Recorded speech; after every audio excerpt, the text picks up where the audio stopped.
님으로 호칭을 바꾼다고 수평적인 조직 문화를 만들기 위해서 직급과 호칭을 바꾸고 나면 사수라는 개념도 사라지고 그러면서 이것의 부작용도 나타나기 시작을 했는데요. 석사나 아니면 연구생들 같은 경우는 거의 교수님하고 학문적인 내용에 대해서 얘기할 수가 없다고 합니다. 심지어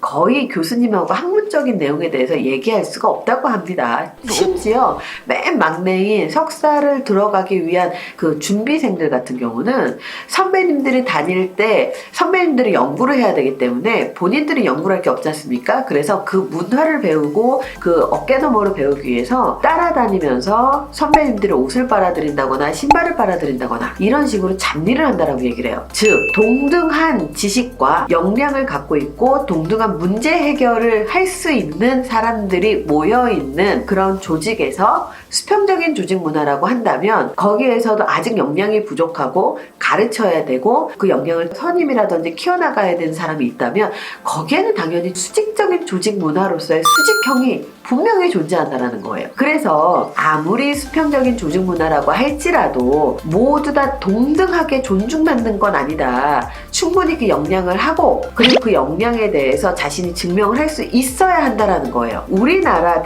대한민국에서는 사실은 수직적인 조직 문화를 갖고 있어 왔기 때문에 이 수직적인 조직 문화에서 완벽하게 수평적인 조직 문화로 그냥 가기가 참 어렵습니다. 제가 기업에서 과장님들이나 팀장님들을 만나다 보면 부하 직원에 대해서 그들도 수평적으로 존중받길 바라고 그리고 나도 수평적으로 존중을 하고자 하는 의지가 많은데 역량이 부족한데 어떻게 그들이 하겠다는 대로 다 줄 수 있겠습니까? 이런 이야기를 하기도 해요. 그럴 때는 분명히 수직적인 서열을 만들 수밖에 없다라는 거예요. 그래서 우리나라에서 이 수평적인 조직 문화를 잘 활용한다라는 얘기는 서열을 파괴하고 직급을 파괴한다라는 얘기도 물론 중요하지만 아직 역량이 되지 않는 신입사원이나 아니면 역량이 부족한 사원들을 어떻게 하면 그들의 최대치의 역량으로 끌어올릴 수 있을 것인가에 대해서 고민을 해야 된다는 거예요. 왜냐하면 신입사원은 어차피 뽑거든요. 만약에 정말 수평적인 조직 문화로 가고 싶자면 신입사원을 뽑을 때 경력직 신입사원 중에서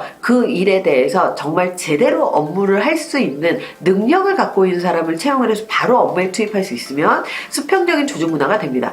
이럴 때는 신입사원을 뽑을 수가 없겠죠. 만약에 신입사원을 뽑는다면 신입사원을 뽑는다고 수평적인 조직 문화로 간다고 해서 바로 그 포지션을 준다면 조직의 위계라든지 체계라든지 역량체계가 완전히 무너져버려요. 그래서 이렇게 신입사원을 뽑아야 하는 기업이라면 이런 기업에서 수평적인 조직 문화를 지향해야 되는 곳이라면 수평적인 조직 문화를 놔두되 그 역량을 갖고 있는 사람의 바로 밑에 신입사원들을 두고 육성을 시켜야 되는 거예요. 그래서 육성을 아주 막내에서부터 그 사람의 역량으로까지 끌어올리는 그 육성의 과정이 반드시 필요하다는 거예요. 그래서 이렇게 육성을 하기 위해서는 리더가 부하 직원을 잘 관찰을 해야 됩니다. 감시가 아니라 관찰을 해야 됩니다. 이 부하 직원의 역량을 파악을 하는 거는 아주 간단합니다. 부하 직원한테 일을 딱 시켜보고 그 결과물을 확인을 해보면 금방 알 수가 있습니다.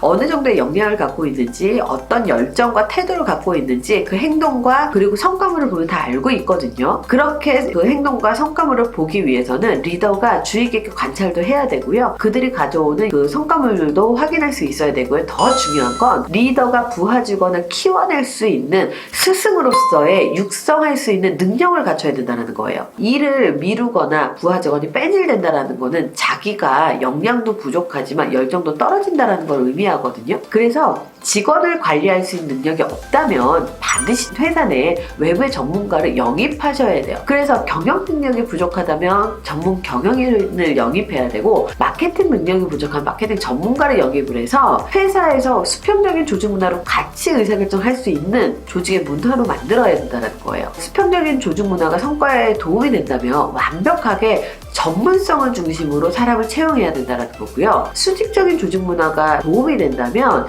스타 플레이어라고 하는 사람 하나를 두고 밑에 있는 사람들을 두고 육성을 해야 된다는 거예요. 그래서 이 두 개의 조직 문화는 사실은 상반된 게 아니라 프로젝트에 따라서 성과 목표에 따라서 그때그때 유연하게 조직의 배치를 달리해야 된다는 걸 의미하기도 합니다. 이번 영상이 도움이 되셨다면 좋아요, 구독 눌러주세요. 감사합니다.